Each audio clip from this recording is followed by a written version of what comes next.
Oh, they've done it! Simon Terodde, an instant hero! Can you believe it? Plenty attacking! No! The comeback is complete! A stunning second half from Schalke!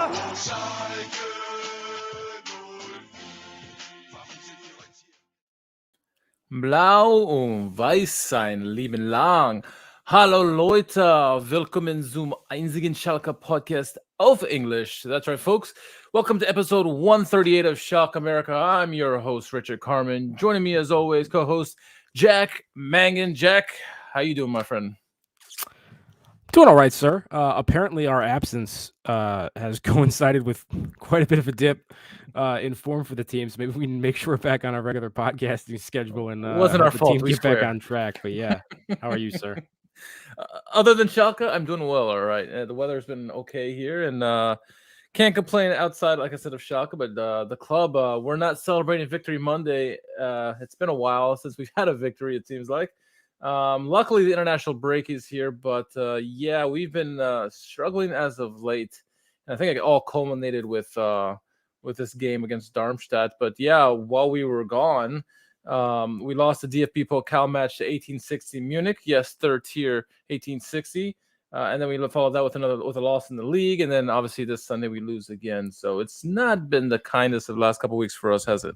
No, it hasn't. You know, we talked on the previous podcast a couple of weeks ago about how difficult of a run of fixtures this was going to be for us. You know, the Tuesday game, the Friday game, and then another one here before the international break, and went about as bad as it could possibly have gone. I mean, not necessarily by the scoreline in all of those matches, but yeah, picking up no points from those. Obviously, losing the DFB Pokal, which is unfortunate, obviously, for the result itself and also the financial implications of the result. It would have been nice if we had made a little bit of a run. It would have helped us out a little bit, maybe in terms of what we could accomplish in January in the transfer market, kind of bolster the coffers a little bit, but that is not to be either. So kind of now, yeah, going into the international break, slightly adrift. You know, the chorus of people criticizing Grammozis and his position at the helm of the club is kind of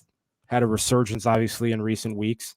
It's easy for those kind of things to quiet down when the results are there. But even when the results were there, I think people were very critical of what was happening in certain phases of the game for us. I know certainly we were, despite the results. And, you know, once things start sliding a little bit, you know, the anxiety's there because it's been kind of beaten into us as a fan base over the past couple of years, right?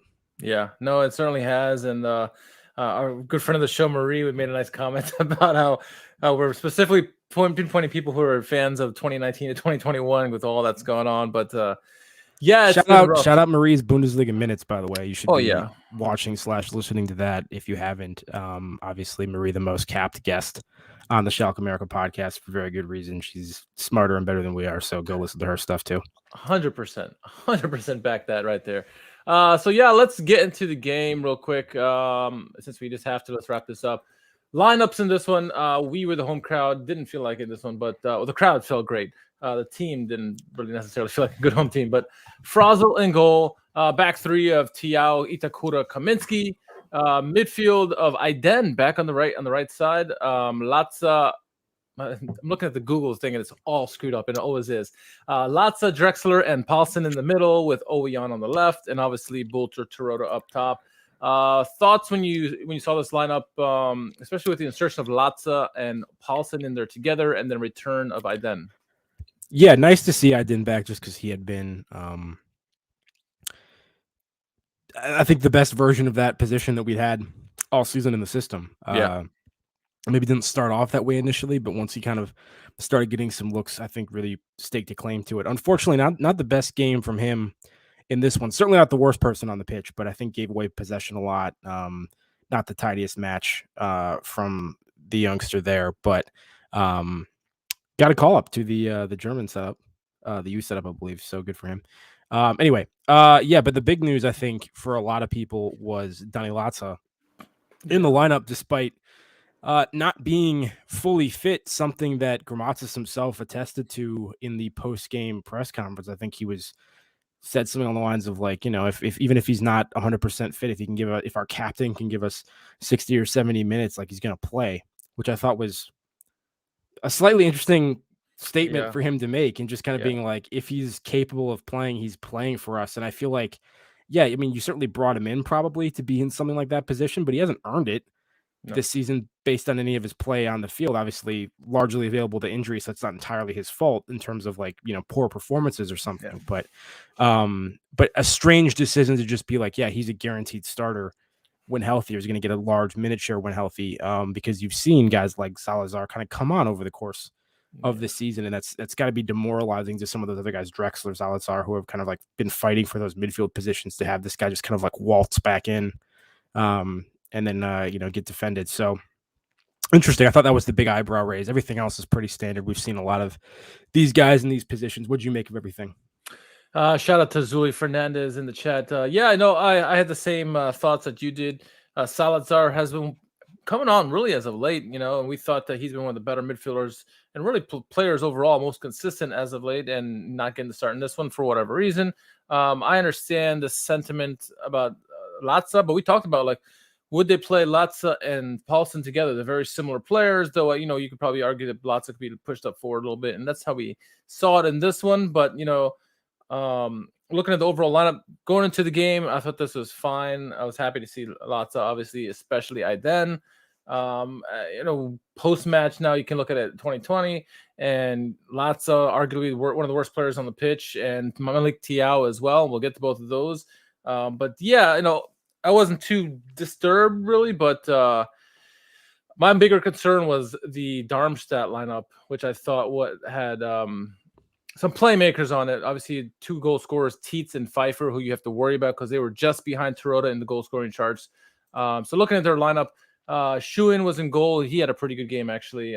Back for Bader, Pfeiffer, brother. I assume it's a brother of the striker. Isherwood and Holland. Midfield of Manu, Giasu, Kempe, and Honsak. Honsak was really good in this game.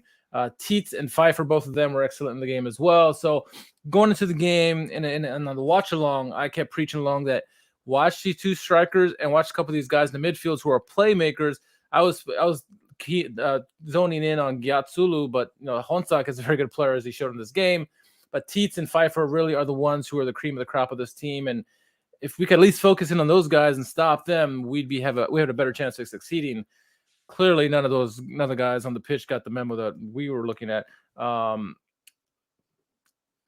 mean, they had to know those guys were around. And what we noticed in some of the weaknesses we've seen all season long with the team is that direct play has been very successful against us. And usually when you go over the top, over our defenders, it's been very successful. And we found this a lot during this game. Darmstadt continually going through it, and a lot of cross pitch plays too. We just didn't seem to have it defensively in this one. We had been playing up to the previous 3 games. We were playing very well defensively, lots of shutouts, but the last 3 games, we've started to show some glaring weaknesses again, haven't we?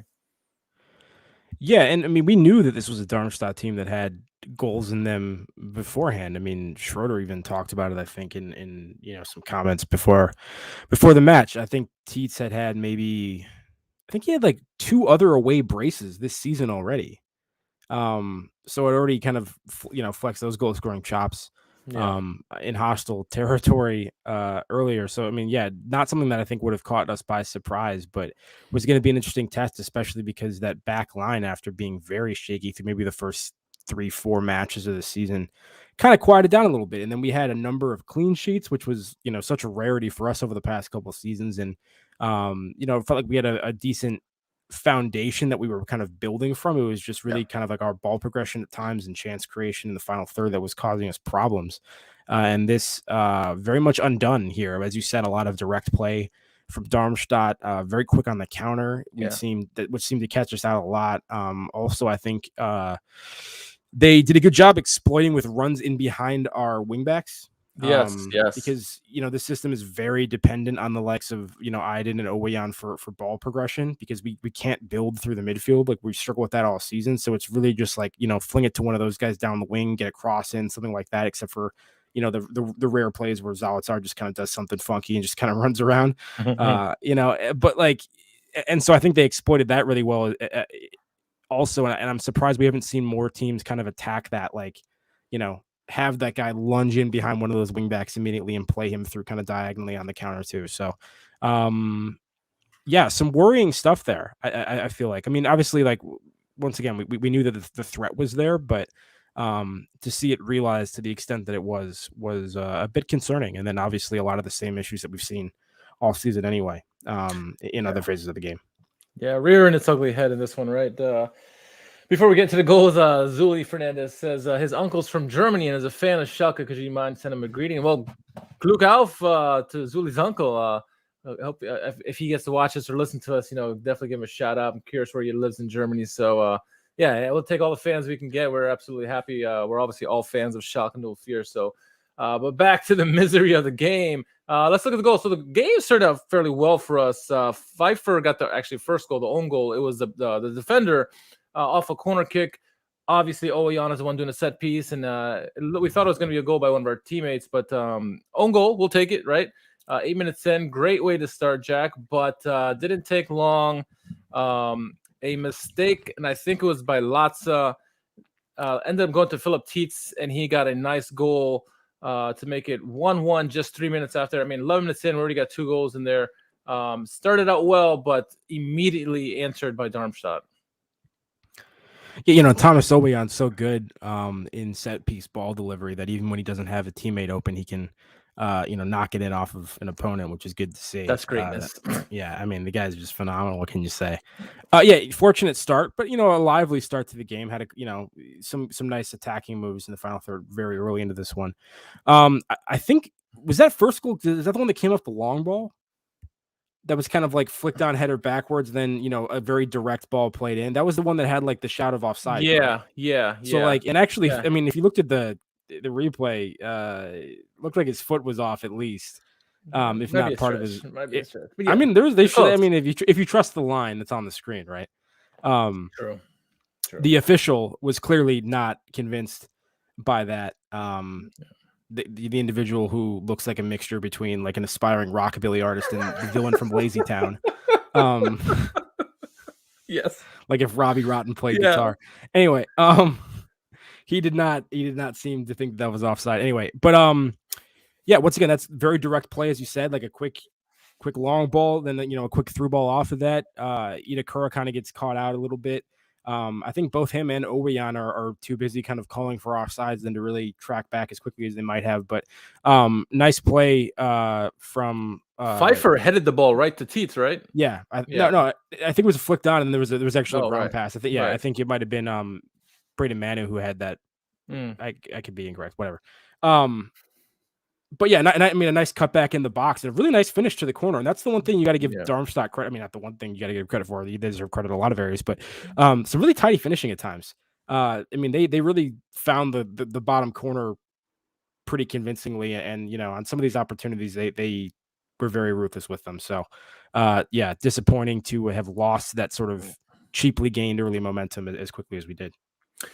Dirk, I see your comment in the chat. We will get to that very shortly, believe me. So yeah, that was a lively start to the game. 2 goals in the first 11 minutes, and then they would add to our misery. Honstock after a nice, beautiful counter that Honstock did really well to get past, I think, Malik Tiao, and then nice chip over the keeper or past Frazel. I don't think Frazel was at fault for either of the goals, at least the first 2.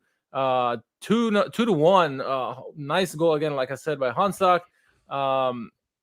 Lively start to the game, but unfortunately, when it's a game where it's a shootout type, we're never going to be in the advantage. And again, Darmstadt caught us sleeping or caught us through our weakness. Listen, one of the things we always say on this podcast is like when somebody scores a really nice goal, like you give credit where credit is due, you kind of tip the cap. And half of me is kind of like that on this one because nice moves. I mean, Honsa, his first touch is a first touch that megs Malik Chow. Yeah. And he just blows right past him, takes a touch to kind of like slightly change direction and avoid, I think, the slide tackle of Paulson coming in, and then is able to get to it and tap it into the corner before either Frazel or Itakura can get there as well. So, I mean, like, very, very like brilliant piece of, economy of touches and everything from him to score that goal. But at the same time, like when that pass is played, there's like 6 Schalke players behind the ball, and Hansik is the only guy in that mix, and he somehow gets through like 4 of them and the goalkeeper and scores. And so you're just wondering like how they're that slow to react to some of that danger. Yeah. And once again, really nice first touch and everything. But I mean, you have such a numerical advantage in that situation, and that was disappointing to see. And some of these like turnovers into quick counters like were a problem all day long for us. All day long. And we were really lucky that it was only 2-1 going into halftime. They would compound the misery. Teets once again in the 63rd made it 3-1. Looks like it was just going to be blowout of a game. Marvin Perringer would come on late, get a goal, 88th, gave us some hope because we were actually starting to play well at that point. Because really at that point, they were up at 2 goals. They were just sitting back and like daring Schalke to come at them. And Schalke started playing a little bit better at the end. Perringer got the goal in the 88th minute. It looks like maybe there's a glimmer we can come back in this. And immediately Benjamin Golair, someone we all know very well, scored a goal just a minute after Perringer's, makes it 4-2, puts us out of our misery. Not the greatest of results at all. Yeah, I know Darmstadt's a good team, but we if we have aspirations to get back into the Bundesliga, we cannot have games like this. I don't care if Darmstadt has 2 10-goal scorers. I think Perringer might. I mean, Teets may have 11 now, but that's not the point. The point is that we should play a lot better defensively. Giving up 4 goals in this fight the league is unacceptable. I mean, of course, Benjamin Golair scored. Of course he did, because everyone scores against us. All of our former players happens all the time. Yeah. Like the second he was subbed on, like once again, everyone's like, here it comes. Like, and by the way, Golair was a player I actually kind of like liked a little bit when we had him, and maybe below the level for sure. But I mean, like, I actually wish we had seen more of him at the time. Yeah, I mean, there's not much to say. Anytime you concede 4 goals, it's not a good day at the office for you. And once again, just the directness and sort of the efficiency, the economy of some of these moves by Darmstadt really, really gave us fits. There was a lot, ball turns over. It's like 2 quick passes sometimes. People, immediately making those runs, and really nice finishing on the end of it. I mean, I think we still had like maybe 5 more shots than they did in this game, despite our issues building. Like we had more shots than they did, and they scored. And most of that came in the second half too, I think. Yeah, second half was much better than the first half for sure. Also had that disallowed Malik Chow goal. So it's, I mean, there was some fight there in the Pieringer goal as well. But yeah, not a good day at the office, and unfortunately, it comes on the heel of a couple other results as well, which is going to increase the pressure going into now this break where everyone has a lot of time to breathe and think about things right in the international break. It's not the timing that I think Grammozis would have wanted there. Yeah. And Dirk's asking, do we think Fairman would have saved any of these goals? No, I don't. I actually honestly don't think Frazel was at fault for any of these goals. I thought the defense is absolutely at fault, and some of the turnovers. Some of the substitutions, the players that came into the game, I liked, right? You got to see Salif Sane finally, Perringer, who scored the goal, Salazar and Cherlinov.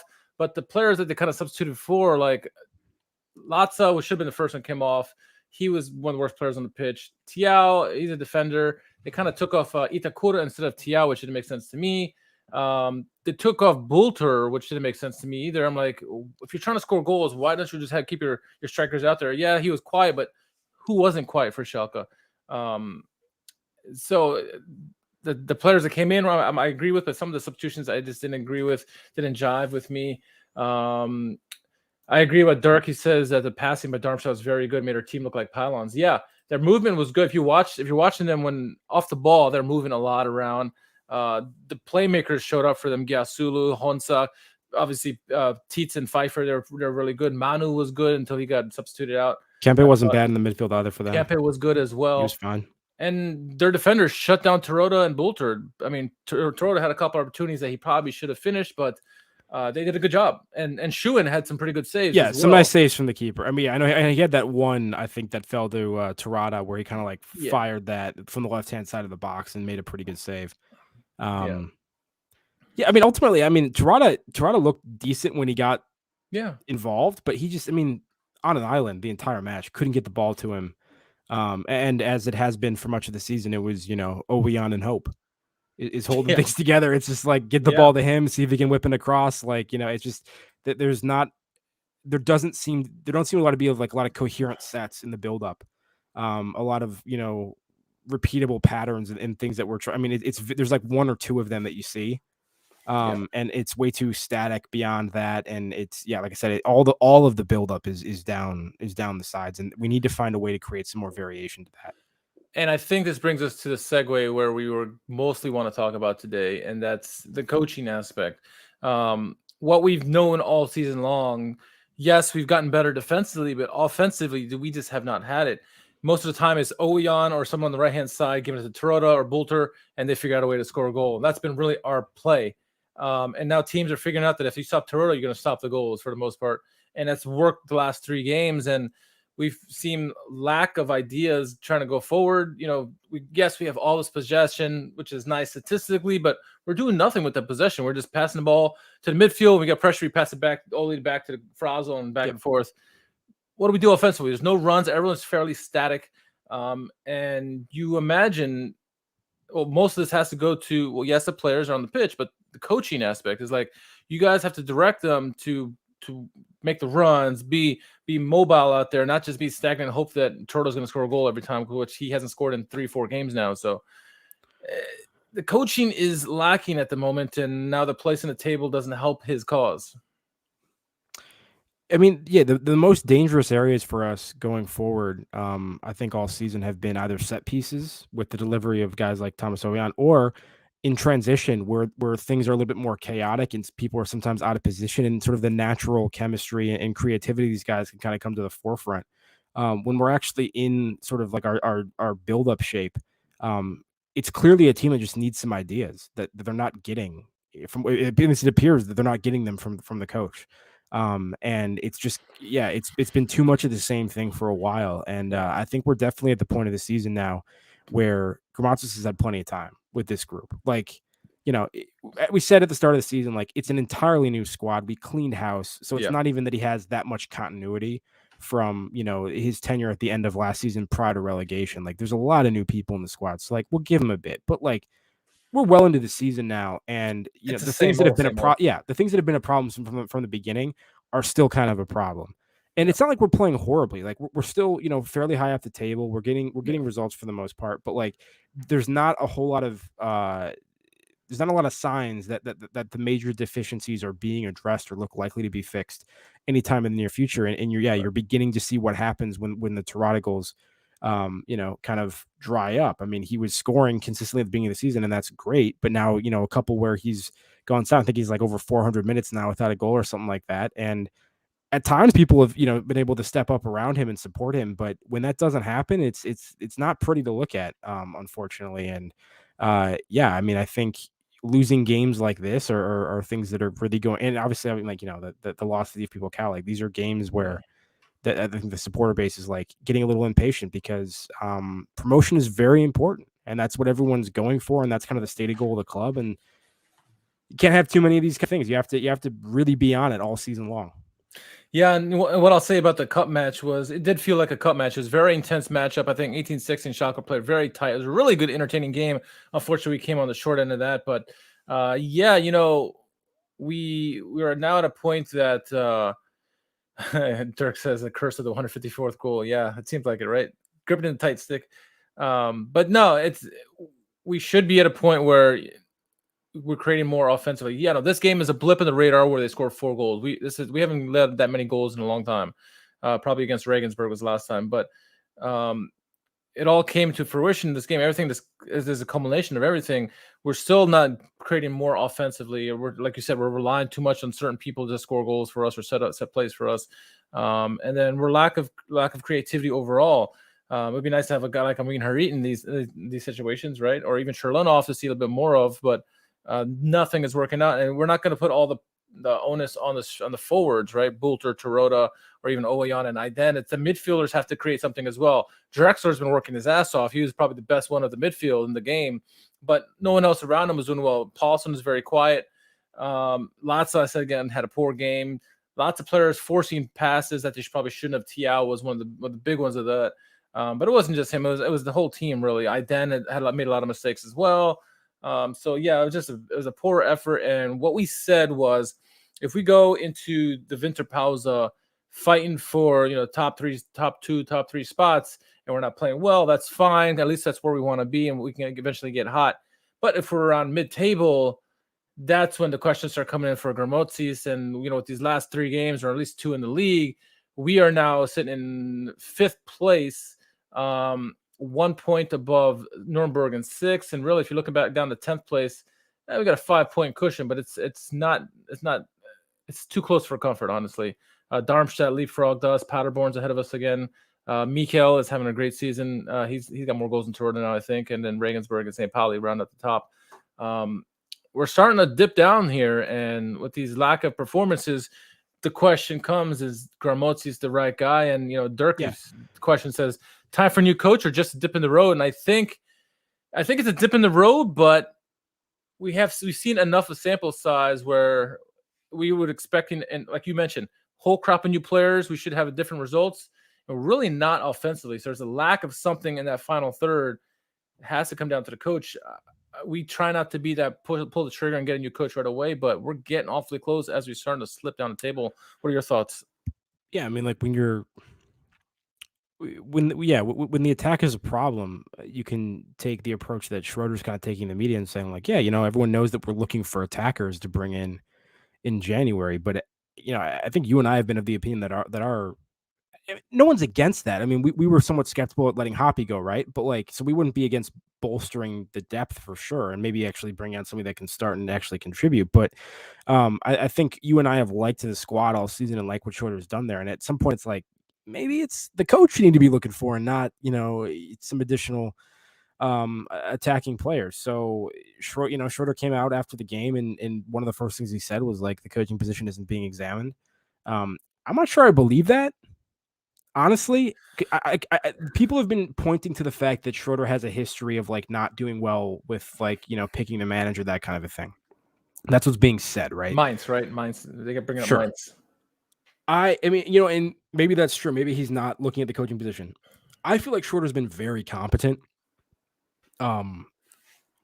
Basically since he came in from a squad building standpoint, and there's been things earlier in the season where it looked like he was kind of being critical of the coach and was putting the pressure on.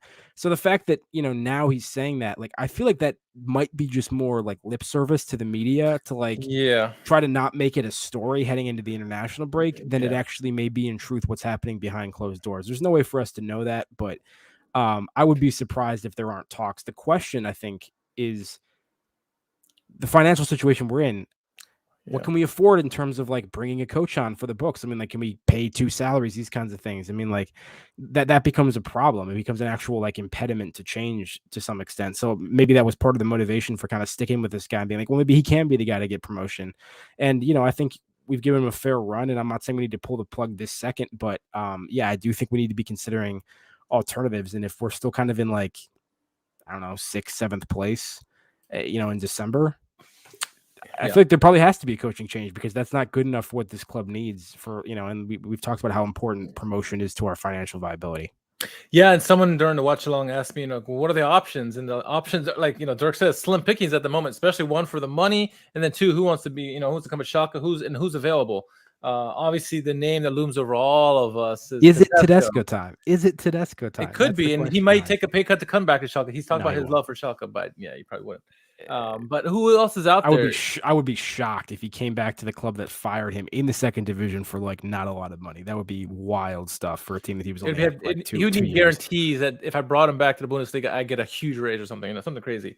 But who is available that we can afford? Ronick's name is way out. First, you can't afford him. 2, Schroeder, I think, deserves a position. I think he's been a signing this season. He's been, like you said, very competent. And I think what he's been saying, I agree with you that it's more for the media saying, hey, look, we're all good. I'm not thinking about it, but he's got to be thinking about it. He's probably like, where the hell am I going to find somebody else if I were to go pull the trigger? That's probably what he's looking for. I think though, if the trend continues the way it is and we go this way for the next month or so, it has to be unequivocally time for a new manager. But if we rally here after the international break and we find some way to be competent offensively and start scoring goals, and Terodde, I really do think if Terodde gets a goal to finally break that record, he's going to start scoring in bunches again. But what happens if he doesn't? But I mean, but also look at the fixtures coming up after the international break. St. Pauli, Bremen, right? Top 10 Bremen side, then St. Pauli, Nuremberg. I mean, and Nuremberg, like 3 top 10 teams. St. Pauli, of course, leading the league with our boy Bergstaller. Gonna score a hat-trick. I mean, not doing Bergstaller things. I hope he's offside like 5 times against us. That would make me really happy. But I mean, yeah, this is not a kind fixture list coming out of the international break. These are not going to be easy games for us. And so, if we play kind of the way we have the past couple weeks, that pressure on Grammozis could reach a fever pitch very quickly. And it just kind of speaks to the nature of, football in general. I mean, like, fans are very fickle and everything, but I think the thing that I'm trying to drive home, and you are as well, is even during, some of the streaks of wins that we've had early in the season, we've still pointed out the underlying issues in the team, and those haven't been resolved. Like, a lot of our enthusiasm is still tempered by like, there's still issues though. And like, we'd like to see those kind of, and then, once the wins dry up, that kind of throws him into sharp relief a little bit, and you start focusing on him a little bit more. And like we said, Grammozis has had decent amount of time with the team now, and I think it's kind of up to him at this point. He needs to come out of the international break firing, get the team back on track, and make the decision for Schroeder as difficult as possible heading into the winter break. Like, listen, hey, we're on a good run of form. We're still in, within shout of the promotion places. Like, do you really want to upset the apple cart at this point? Yeah. And if Grammozis can do that, maybe he buys himself his time. But if it's, mixed results before Christmas, I'm not sure he's long for this position, especially because the fans are probably going to just get more and more vocal about it. And they're back in the stadium now, so you're going to hear it as well, which is like, they had to basically like sneak attack people in the parking lot last season to like get their opinion heard, right? I mean, like, not condoning that, of course, and I shouldn't make light of that, but like, they're in the stadium now. Like, you're going to hear the Nord curve and like what they think of the performances, right? Who have been amazing since they've returned, by the way. For sure. But yeah, if nothing else, they need to work on offensive plans and during the international break, because that's been their major weakness that we've talked about for numerous weeks now. And they have some other issues all the way around, but again, if the results don't improve, he's going to be gone, and I'm not going to be sorry about it, because the main goal, as we've all thought, especially from the leadership have told us, is that it's back to the Bundesliga or bust, pretty much. With all the eggs that Schroeder put in there, you'd imagine that's what their goal is. And, being down in 7th or worse come around the Winterpause is going to be unacceptable. And that. But the question, again, who's going to be available? Williams says that nobody is longer here, that Tedesco would fired him. So, he can start with a clean slate, just take a pay cut and then add bonuses. Hey, if Tedesco time is back, we got to have Ethan back. Tedesco becomes the new Raniak and like ends up like becoming like this massive figure of the club. Maybe. But yeah, don't forget the football he was playing was terrible before it was. Yeah, it was not good. No, it was improved in Russia, but still, yes. Yeah, no, did great. I think he finished second, right? I mean, like, listen, we love Tedesco as a personality. Like, the football of that second season was not great at times.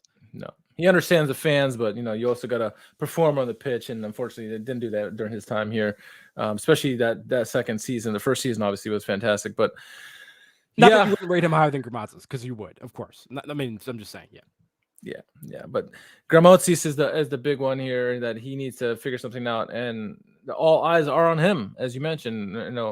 It's going to be, this podcast is about him, because he's not getting the job done. He's the main link between last season and this season. The players, like you mentioned, most of the players are changed.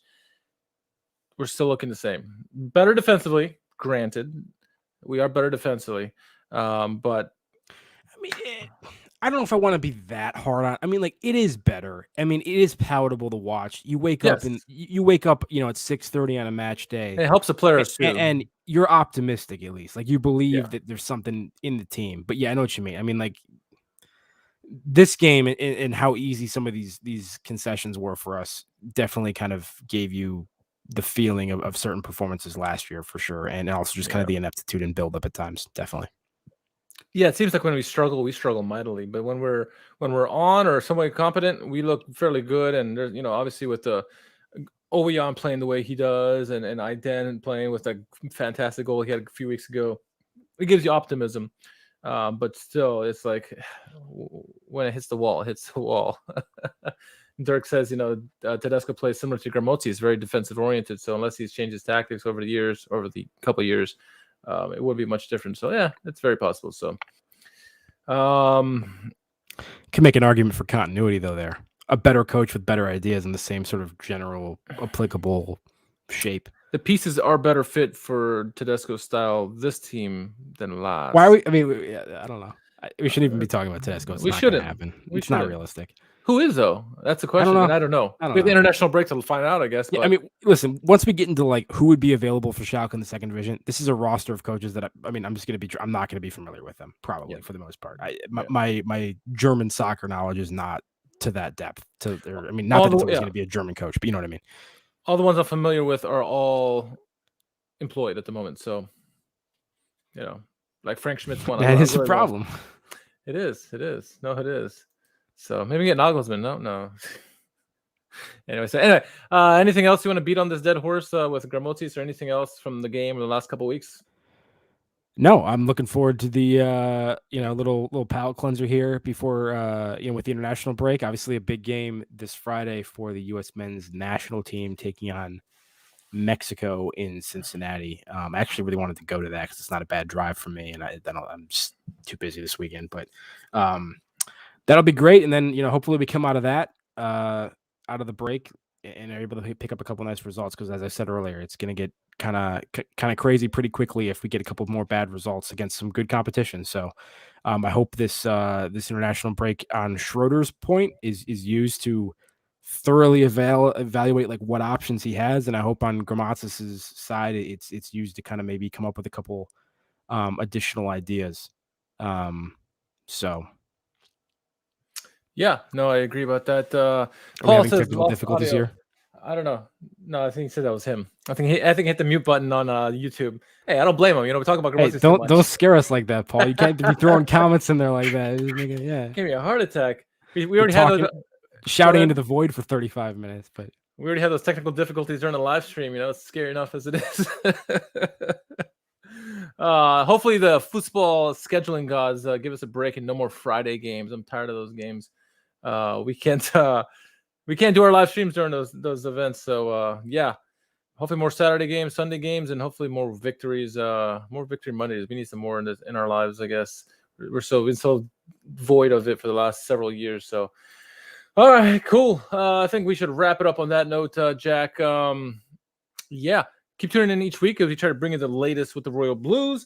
We'll try to keep you up to date with everything that's going on, whether it's on the pitch or off the pitch. Stay tuned as the Winterpause draws near. Jack, any shout-outs, or where can our followers find you on social media? At JMMangan, JMMANGAN on Twitter. Shout out to NBC4 Nashville.